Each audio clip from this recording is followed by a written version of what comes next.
The Lottery Ticket. By Anton Pavlovich Chekhov.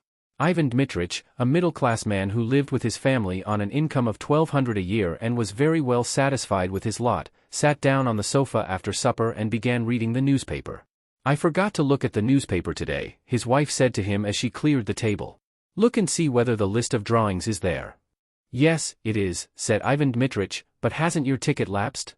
"No, I took the interest on Tuesday." "What is the number?" "Series 9499, number 26. "All right, we will look." 9499 and 26. Ivan Dmitritch had no faith in lottery luck, and would not, as a rule, have consented to look at the lists of winning numbers, but now, as he had nothing else to do and as the newspaper was before his eyes, he passed his finger downwards along the column of numbers. And immediately, as though in mockery of his skepticism, no further than the second line from the top, his eye was caught by the figure 9499. Unable to believe his eyes, he hurriedly dropped the paper on his knees without looking to see the number of the ticket, and, just as though some one had given him a douche of cold water, he felt an agreeable chill in the pit of the stomach, tingling and terrible and sweet. "Masha, 9499 is there," he said in a hollow voice. His wife looked at his astonished and panic-stricken face, and realized that he was not joking. 9499, she asked, turning pale and dropping the folded tablecloth on the table. "Yes, yes, it really is there." "And the number of the ticket?" "Oh yes. There's the number of the ticket too. But stay, wait. No, I say. Anyway, the number of our series is there. Anyway, you understand?" Looking at his wife, Ivan Dmitritch gave a broad, senseless smile, like a baby when a bright object is shown it. His wife smiled too. It was as pleasant to her as to him that he only mentioned the series, and did not try to find out the number of the winning ticket. To torment and tantalize oneself with hopes of possible fortune is so sweet, so thrilling. "It is our series," said Ivan Dmitritch, after a long silence. "So there is a probability that we have one." "It's only a probability, but there it is." "Well, now look. Wait a little. We have plenty of time to be disappointed. It's on the second line from the top, so the prize is 75,000. That's not money, but power, capital. And in a minute I shall look at the list, and there, 26. Eh? I say, what if we really have one?" The husband and wife began laughing and staring at one another in silence. The possibility of winning bewildered them. They could not have said, could not have dreamed, what they both needed that 75,000 for, what they would buy, where they would go. They thought only of the figures 9499 and 75,000 and pictured them in their imagination, while somehow they could not think of the happiness itself which was so possible. Ivan Dmitritch, holding the paper in his hand, walked several times from corner to corner, and only when he had recovered from the first impression began dreaming a little. "And if we have one," he said, "why, it will be a new life, it will be a transformation.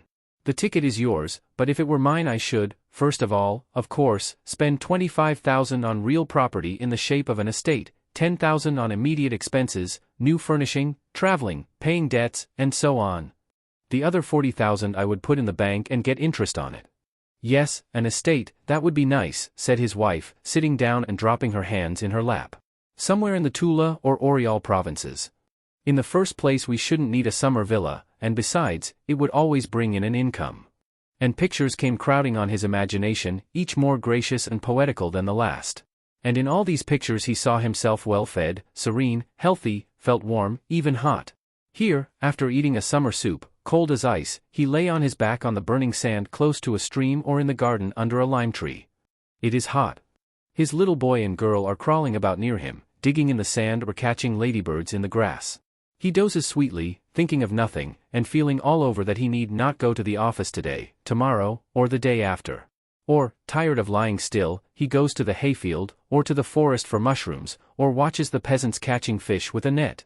When the sun sets he takes a towel and soap and saunters to the bathing shed, where he undresses at his leisure, slowly rubs his bare chest with his hands, and goes into the water.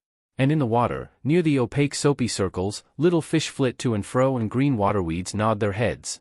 After bathing there is tea with cream and milk rolls. In the evening a walk or vint with the neighbors. "Yes, it would be nice to buy an estate," said his wife, also dreaming, and from her face it was evident that she was enchanted by her thoughts. Ivan Dmitritch pictured to himself autumn with its rains, its cold evenings, and its St. Martin summer. At that season he would have to take longer walks about the garden and beside the river, so as to get thoroughly chilled, and then drink a big glass of vodka and eat a salted mushroom or a soused cucumber, and then drink another.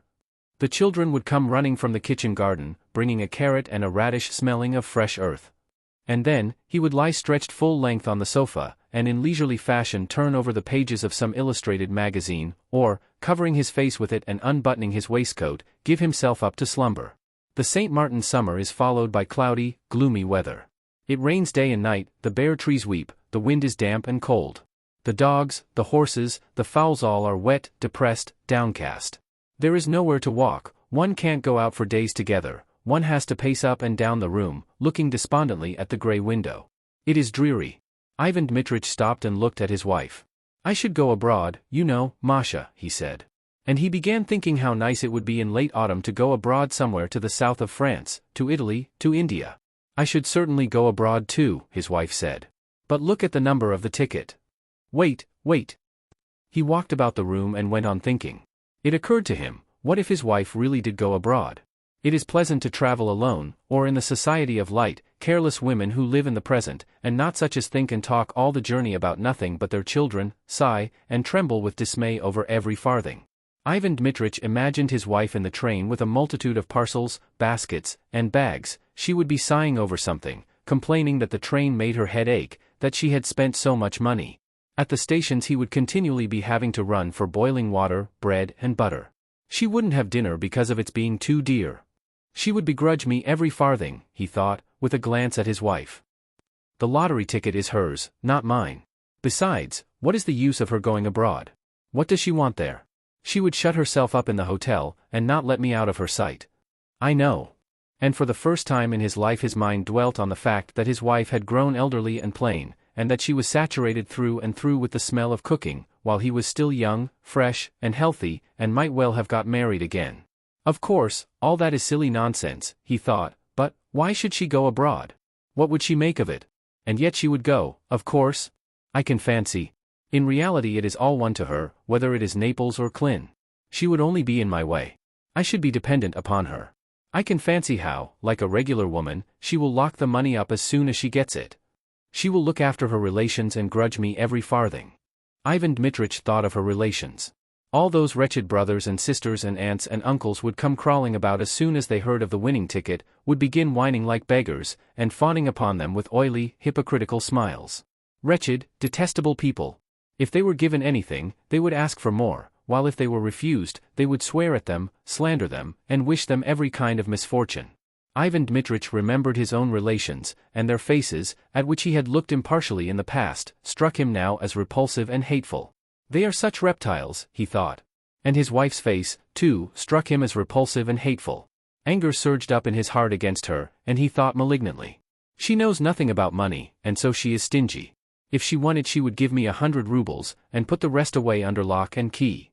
And he looked at his wife, not with a smile now, but with hatred. She glanced at him too, and also with hatred and anger. She had her own daydreams, her own plans, her own reflections. She understood perfectly well what her husband's dreams were. She knew who would be the first to try to grab her winnings. It's very nice making daydreams at other people's expense, is what her eyes expressed. No, don't you dare. Her husband understood her look, hatred began stirring again in his breast, and in order to annoy his wife he glanced quickly, to spite her at the 4th page on the newspaper and read out triumphantly. Series 9499, number 46. Not 26.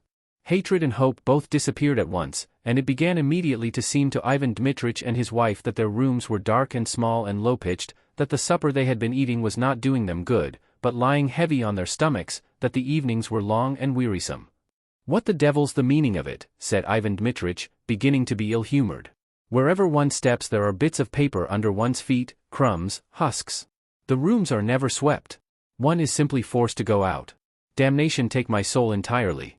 I shall go and hang myself on the first aspen tree. Thank you all for joining me on this short story. If you want me to read any other stories just put them in the comments and I will get to it.